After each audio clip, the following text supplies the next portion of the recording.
प्रश्नावली 7.2 का पहला प्रश्न। एक समद्विबाहु त्रिभुज ABC में AB बराबर है AC, कोण B और कोण C के समद्विभाजक पारस्पर बिंदु O पर प्रतिच्छेद करते हैं। A और O को जोड़िए और दर्शाइए कि OB बराबर है OC के। दूसरा हमें सिद्ध करना है कि AO कोण A का समद्विभाजक। क्या कह रहा है कि एक समद्विबाहु त्रिभुज, तो देखिए समद्विबाहु त्रिभुज हमारा ABC है। कह रहा है कि AB AC के बराबर है और कोण B और कोण C के समद्विभाजक बिंदुओं पर मिलते हैं और AO को जोड़िए, तो जोड़ दिया गया। देखिए इसका हल ले रहे हैं। सबसे पहले हम समद्विबाहु त्रिभुज ABC में, तो देखिए समद्विबाहु त्रिभुज में ABC में क्या है आपका, AB AC के बराबर है। जब किसी त्रिभुज की दो भुजाएं बराबर होती हैं तो उसके आमने सामने कोण क्या होते हैं, बराबर होते हैं। तो हम लिख सकते हैं कोण ABC बराबर कोण ACB, अर्थात कोण B कोण C के बराबर लिख सकते हैं। अब यदि दोनों पक्षों में 2 से भाग दे दें तो हम लिखेंगे कोण ABC/2 बराबर कोण ACB/2। ये किसके बराबर है, देखिए इसका आधा कर दिया तो ये हम लिख सकते हैं कोण OBC बराबर कोण OCB। और जब किसी त्रिभुज के दो कोण बराबर होते हैं तो उनके आमने सामने की भुजाएं बराबर होती हैं, तो कोण OBC के सामने की भुजा कौन है, OC। तो हम लिख सकते हैं OC बराबर OB या OB बराबर OC। ये हमें सिद्ध करना था, ये समद्विबाहु त्रिभुज की प्रमेय से हम देख सकते हैं। दूसरा हमें सिद्ध करना है कि AO कोण A का समद्विभाजक है। तो देखिए AO, तो हमें इसे सर्वांग सिद्ध करना पड़ेगा, तो हम ले लेंगे त्रिभुज। दूसरे के लिए त्रिभुज AOB तथा AOC में, तो इसमें देखिए स्पष्ट हमें दिख रहा है। अभी हमने ऊपर सिद्ध किया कि OB इसके बराबर OC के। इसके अलावा AB और AC ये हमें दिया है और AO दोनों में उभयनिष्ठ है। तो हम कह सकते हैं भुजा भुजा भुजा सर्वांग समता से, या साइड साइड साइड सर्वांग समता से ये त्रिभुज सर्वांग सम हो जाएगा था। त्रिभुज AOB सर्वांग सम है त्रिभुज AOC के। जब ये दोनों सर्वांग सम है तो इसकी सभी भुजाएं सभी कोण बराबर हो जाएंगे, अर्थात कोण 1 कोण 2 के बराबर है। जब कोण 1 कोण 2 के बराबर है अर्थात कोण A का ये समद्विभाजक हो गया। हम लिख सकते हैं अतः कोण A का समद्विभाजक AO है। का दूसरा प्रश्न कह रहा है त्रिभुज ABC में AD भुजा BC का लंब समद्विभाजक है। हमें दर्शाना है कि त्रिभुज ABC एक समद्विबाहु त्रिभुज है जिसमें AB और AC आपके बराबर, देखिए आपका चित्र अनुसार देख रहे हैं। तो चित्र में कह रहा है कि AD BC पर लंब समद्विभाजक है। जब लंब समद्विभाजक अर्थात कोण 1 कोण 2 बराबर होंगे और हमें इसकी भुजाएं AB AC के बराबर सिद्ध करना है और त्रिभुज को हमें समद्विबाहु त्रिभुज सिद्ध करना है। तो इसके लिए हमें सबसे प्रथम त्रिभुज ADB और त्रिभुज ADC को सर्वांग सम सिद्ध करना पड़ेगा। तो देखिए हम त्रिभुज ले रहे हैं, त्रिभुज ABD और त्रिभुज ACD में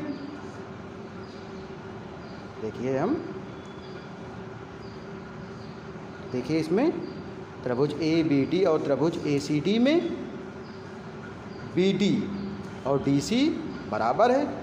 क्यों बराबर है, क्योंकि BC पर AD लंब समद्विभाजक है।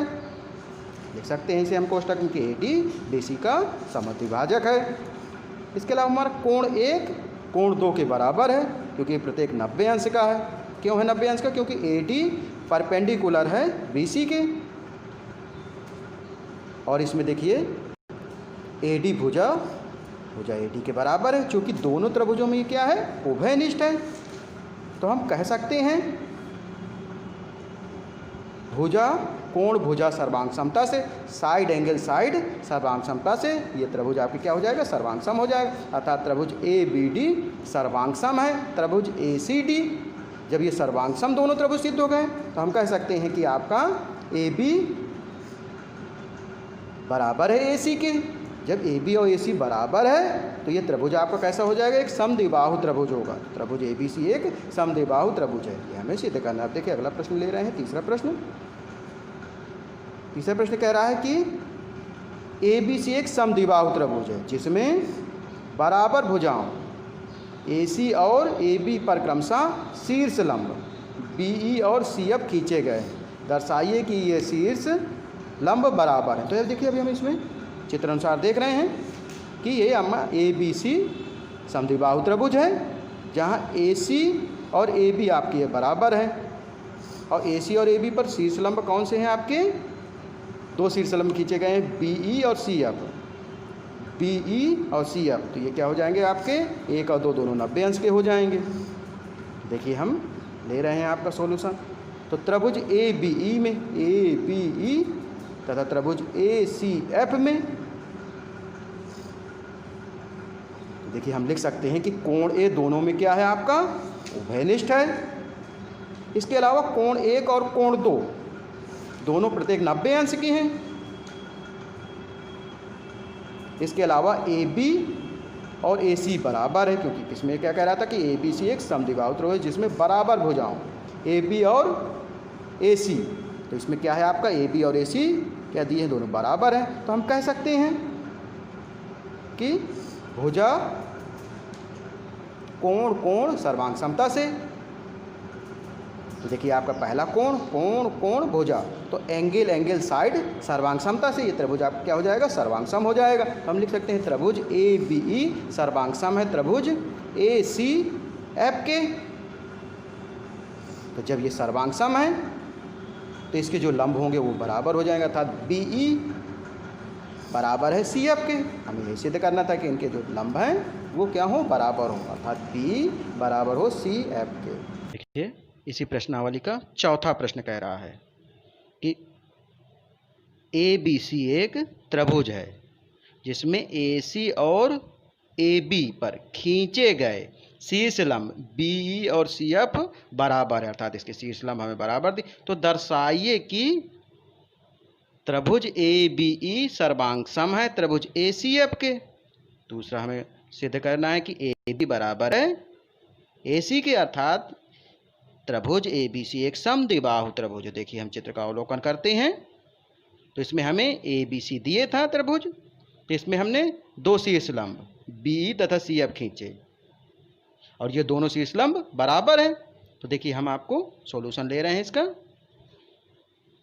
कि त्रिभुज जो हमें सर्वांगसम सिद्ध करना है वही त्रिभुज हम लोग ले लेते हैं। त्रिभुज ABE और त्रिभुज ACF में ABE तथा ACF में, तो देखिए इसके जो शीर्ष लंब है BE और CF क्या है आपके? बराबर हैं, ये हमें दिए हैं। इसके अलावा कोण A दोनों त्रिभुजों में उभयनिष्ठ है, माने ABE में भी कोण A है और त्रिभुज ACF में भी कोण A है, तो ये क्या है आपका? उभयनिष्ठ हो गया। इसके अलावा दो लंब पड़े हैं, तो पहला कोण 1 है, दूसरा कोण 2 है। तो कोण 1 कोण 2 के बराबर प्रत्येक 90 अंश के हैं। तो अब इसमें देखें यदि AS सर्वांग समता से, एंगल एंगल साइड सर्वांग समता से, या हिंदी में कहें कोण कोण भुजा सर्वांग समता से, तो इसमें देखिए दो कोण बराबर एक भुजा बराबर है। तो ये आपका त्रिभुज ABE सर्वांग सम हो जाएगा त्रिभुज ACF के।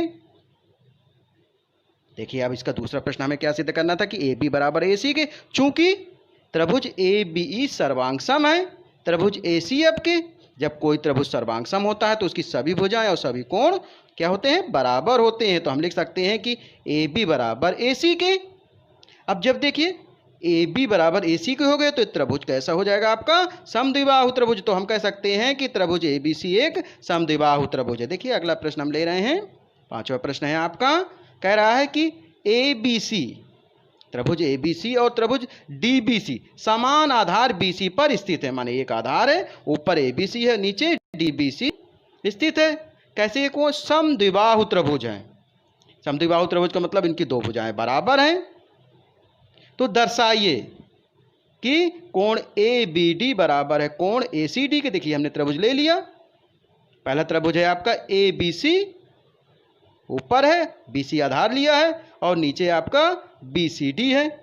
तो देखिए अब इसका सॉल्यूशन ले रहे हैं त्रिभुज ABC में। तो देखिए त्रिभुज ABC में हम क्या लिख सकते हैं क्योंकि त्रिभुज एबीसी आपका कैसा त्रिभुज है? समद्विबाहु त्रिभुज है, अर्थात ए बी बराबर ए सी। जब किसी त्रिभुज की दो भुजाएं बराबर होती हैं तो उसके आमने सामने कोण बराबर होते हैं, तो हम लिख सकते हैं कोण एक कोण दो बराबर है, या हम लिख सकते हैं कि समद्विबाहु त्रिभुज प्रमेय से है। इसी प्रकार पुनः यदि हम ले नीचे वाला कोण त्रिभुज बी डी सी में, तो इसमें हमारा बराबर क्या है? बी डी बराबर है सी डी के।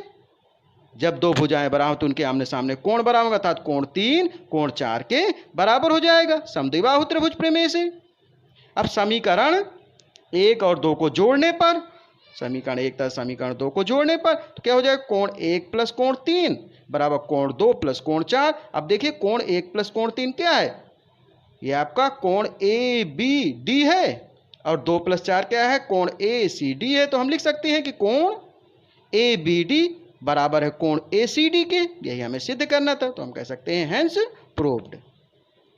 प्रश्नावली का 6वां प्रश्न, त्रिभुज ए बी सी एक क्या है? समद्विबाहु त्रिभुज है। तो ले सकते हैं त्रिभुज ए बी सी एक आपका समद्विबाहु त्रिभुज है, जिसमें ए बी और ए सी आपके बराबर है। देखिए एक डैश हमने लगाया है। कह रहा भुजा बी ए को बिंदु डी तक इस प्रकार बढ़ाई गई कि ए डी बराबर है ए बी के। दर्शाइए कोण बी सी डी एक समकोण त्रिभुज है। तो देखिए इसका सॉल्यूशन ले रहे हैं। देखिए हम चित्र अनुसार समझ सकते हैं कि आपका ए बी सी एक समद्विबाहु त्रिभुज है, जिसमें ए बी और ए सी बराबर है। अब हम बी ए को डी तक इस प्रकार बढ़ाना है कि ए डी ए बी के बराबर है। तो हमें क्या सिद्ध करना है? कोण 2 प्लस कोण 3 आपका 90 अंश है। तो देखिए हम इसका सोल्यूशन त्रिभुज ए बी सी में, तो देखिए त्रिभुज ए बी सी में हम लेते हैं तो ए बी बराबर है ए सी के। क्यों बराबर है? क्योंकि ये समद्विबाहु त्रिभुज है, ये हमें दिए हैं। तो इसके आमने सामने कोण बराबर हो जाए, अर्थात कोण 1 कोण 2 के बराबर। समान भुजाओं के सम्मुख समान कोण। जब किसी त्रिभुज की दो भुजाएं बराबर होती हैं तो उसके आमने सामने कोण क्या होते हैं? बराबर होते हैं। तो हमारा कोण 1 कोण 2 के बराबर, इसे हम पहला समीकरण मान ले रहे हैं। तथा कोण 3 कोण 4 के बराबर हो जाएगा। क्यों बराबर हो जाएगा? क्योंकि हमने ए डी ए बी के बराबर खींचा है। यदि हम त्रिभुज लेते ए सी डी तो इसमें कौन सी भुजाएं बराबर? ए सी बराबर ए डी के। जब ये दोनों भुजाएं के आमने सामने कोण अर्थात 3 4 बराबर होते तो हम लिख सकते हैं इसी प्रकार कोण 3 बराबर कोण 4। तो देखिए हमने कोष्टक में लिख दिया है त्रिभुज ए डी सी में समान भुजाओं के सम्मुख कोण। तो अब देखा रेखा बी डी, ध्यान दें तो रेखा बी डी माने एक रेखा में बने कोणों का योगफल 180 अंश होता है, अर्थात कोण 5 प्लस कोण 6 बराबर 180 अंश। और यदि बाह्य कोण प्रमेय से लें तो कोण 6 बाह्य कोण है त्रिभुज ए बी सी का, तो यह अंतः दो कोणों अर्थात कोण 1 प्लस कोण 2 के बराबर होगा। तो हम लिख सकते हैं कोण 6 बराबर कोण 1 प्लस कोण 2 बाह्य कोण प्रमेय से। अब देखिए कोण 1 किसके बराबर है? कोण 2 के बराबर। तो कोण 1 की जगह कोण 2 लिख सकते हैं। कोण 2 प्लस कोण 2, ये समीकरण 1 से हमने ले लिया। तो कोण 6 बराबर लिख सकते हैं 2 कोण 2, यह हमारा तीसरा समीकरण हो गया। अब इसी प्रकार यदि हम कोण 5 को बाह्य कोण प्रमेय से लें तो देखिए कोण 5 किसके बराबर है? 3 प्लस 4 के बराबर है। ये ए डी का बहिष्कोण है। तो कोण 5 बराबर क्या लिख सकते हैं? कोण 4 प्लस कोण 3। कोण 5 बराबर कोण 3 प्लस कोण 4 बाह्य कोण प्रमेय से। और कोण 4 किसके बराबर है? कोण 3 के बराबर। ये समीकरण 2 देखें यदि हम, तो हम लिख सकते हैं कोण 5 बराबर 2 कोण 3, ये समीकरण 4 हो गया। अब यदि हम समीकरण 4 तथा समीकरण 3 को जोड़ दें तो समीकरण 4 में क्या है आपका? कोण 5 प्लस कोण 6 बराबर क्या हो जाएगा? 2 कोण 2 प्लस 2 कोण 3। तो 2 इसमें कॉमन है, तो हम लिख सकते हैं 2 कोष्टक में कोण 2 प्लस कोण 3। अब यदि कोण 5 और 6 को देखें तो कोण 5 6 एक रेखा में बने कोण है, अर्थात इनका योगफल कितना होगा? 180 अंश होगा। तो हम लिख सकते हैं कोण 5 प्लस कोण 6 बराबर 180 अंश। और इसमें हमने 2 कॉमन लिया था तो कितना हो गया था? कोण 2 प्लस कोण 3। तो कोण 2 प्लस कोण 3 है कौन, तो हम पूरे कोण का नाम लिख लेते हैं। कोण दो तो उनका कोण BCD, तो हम लिख सकते हैं कि 2 कोण BCD, अर्थात कोण BCD बराबर क्या आ जाएगा 180/2। तो 2 से भाग देंगे तो 2 नाम 18, तो 90 अंश हो जाएगा 0 के कारण। तो यह हो गया कोण BCD बराबर 90 अंश। क्योंकि हमें सीधे क्या करना था कि दर्शाइए कोण BCD एक समकोण है, अर्थात कोण 2 प्लस कोण 3 आपका 90 अंश है। तो यही हमारा सिद्ध होता है। सिद्ध क्या हो गया कि कोण BCD बराबर 90 अंश। वाली का 7वां प्रश्न क्या कह रहा है कि त्रिभुज ABC एक समकोण त्रिभुज है जिसमें कोण A 90 अंश है और AB बराबर है AC के। कोण B और कोण C ज्ञात कीजिए। तो देखिए ये हमारा त्रिभुज है, कौन है ABC, क्या है ये समकोण त्रिभुज है। तो देखिए हम ले रहे हैं सॉल्यूशन इसका कि त्रिभुज ABC में क्या दिए हमें कि AB बराबर है AC के। जब किसी त्रिभुज की 2 भुजाएं बराबर तो उसके आमने सामने कोण बराबर होते हैं, अर्थात कोण B बराबर कोण C हम लिख सकते हैं। क्यों लिख सकते हैं कि त्रिभुज ABC की समान भुजाओं के सम्मुख कोण है, क्योंकि हम एक प्रमेय जानते हैं कि यदि किसी त्रिभुज की 2 भुजाएं बराबर हैं तो उसके आमने सामने के कोण भी बराबर होंगे, अर्थात कोण B बराबर कोण C। और हम ये जानते हैं कि त्रिभुज के तीनों कोणों का योगफल कितना होता है 180 अंश। तो कोण A प्लस कोण B प्लस कोण C बराबर 180 अंश। कोण A का मान कितना दिया है 90 अंश और कोण B का मान कोण B है, और कोण B की जगह हम C भी लिख सकते हैं या कोण C की जगह B लिख सकते हैं। तो हमने कोण C की जगह क्या लिख दिया कोण B। तो 90 प्लस कोण B प्लस कोण B बराबर 180 अंश, या 90 प्लस 2 कोण B बराबर 180 अंश। तो 2 कोण B बराबर क्या हो जाएगा 180 माइनस 90, 90 को हमने पक्षांतर कर दिया तो 180 में 90 गए तो क्या आ गया 90 अंश। 2 कोण B बराबर 90 अंश, अर्थात कोण B बराबर क्या हो गया 90/2, अर्थात कोण B बराबर कितना हो गया 45 अंश। तो हम लिख सकते हैं कि कोण B बराबर किसके है कोण C बराबर 45 अंश के। तो हमारे जो शेष कोण आपके क्या निकाला है कोण B कोण C बराबर 45। क्या पूछ रहा था कोण B और कोण C के मान ज्ञात कीजिए। तो ये आपके कोण B और C के मान क्या हो गए, कोण B का मान 45 हो गए, कोण C का मान 45 और कोण A का मान कितना था 90 अंश। इसी प्रश्नावली का 8वां प्रश्न कि दर्शाइए कि किसी समबाहु त्रिभुज का प्रत्येक कोण 60 अंश का होता है। तो हम जानते हैं कि समबाहु त्रिभुज के प्रत्येक कोण कितने होते हैं 60 अंश के होते हैं। तो ये हमें दर्शाना है। तो देखिए हमने त्रिभुज ABC लिया, त्रिभुज ABC की तीनों भुजाएं हमारी बराबर हैं। तो देखिए हम इसका सॉल्यूशन ले रहे हैं त्रिभुज ABC में। तो देखिए यदि हम 2 भुजाओं को बराबर लें कि AB बराबर है AC के, क्योंकि इसकी तीनों भुजाएं बराबर है तो हम 2 भुजा बराबर ले रहे हैं कि AB बराबर है AC के। जब किसी त्रिभुज की 2 भुजाएं बराबर तो उसके आमने सामने कोण बराबर, अर्थात कोण B बराबर कोण, चूंकि त्रिभुज के समान भुजाओं के सम्मुख कोण क्या होते हैं बराबर होते हैं। पुनः अब यदि हम अगली 2 भुजाओं को बराबर लें इसी त्रिभुज ABC में तो BC बराबर हमने क्या ले लिया आपका AC के। तो BC के सम्मुख कोण कौन सा है आपका कोण A है और AC के सम्मुख कोण कौन है कोण B है। तो हम लिख सकते हैं कि कोण A बराबर कोण B, क्योंकि यदि किसी त्रिभुज की 2 भुजाएं बराबर तो उनके आमने सामने कोण बराबर तो समीकरण 2 ले ली। अब यदि हम देखिए हम कोष्टक में लिखे रहे हैं कि त्रिभुज ABC में समान भुजाओं के सम्मुख कोण है। तो समीकरण 1 तथा समीकरण 2 से तो देखिए इसमें पहला हमारा समीकरण के कोण B कोण C के बराबर है और कोण A कोण B के बराबर। तो हम लिख सकते हैं कि कोण A बराबर है कोण B के और कोण B बराबर है कोण C के, अर्थात तीनों कोण एक दूसरे के बराबर आ गए। परंतु हम ये भी जानते हैं कि त्रिभुज के तीनों अंतः कोणों का योगफल कितना होता है 180 अंश होता है। तो हम लिख सकते हैं कोण A प्लस कोण B प्लस कोण C बराबर 180 अंश त्रिभुज के कोणों का योगफल होता है। तो देखिए अब हम कोण A का मान तो कोण A है, और यदि हम समीकरण A और 2 से लें तो हम क्या लिख सकते हैं कोण B बराबर क्या लिख सकते हैं भी कोण A लिख सकते हैं और कोण C बराबर भी क्या लिख सकते हैं कोण A लिख सकते हैं, अर्थात कोण A प्लस कोण A बराबर 180 अंश। तो जोड़ने पर क्या हो गया 3 कोण A बराबर 180 अंश। तो कोण A बराबर कितना आ जाएगा 180/3, 3 का भाग दे देंगे अर्थात 60, तो यह 180 होता है। तो कोण A बराबर 60 अंश। तो जब कोण A 60 आ गया और कोण ए किसके बराबर, कोण बी के और कोण सी के। तो हम लिख सकते हैं अतः कोण ए बराबर कोण बी बराबर कोण सी बराबर 60 अंश। यही हमें सिद्ध करना था। क्या सिद्ध करना था कि समबाहु त्रिभुज का प्रत्येक कोण 60 अंश का होता है। तो समबाहु त्रिभुज के प्रत्येक पहला कोण ए भी 60 का निकला है, बी भी 60 का है, सी 60 का है।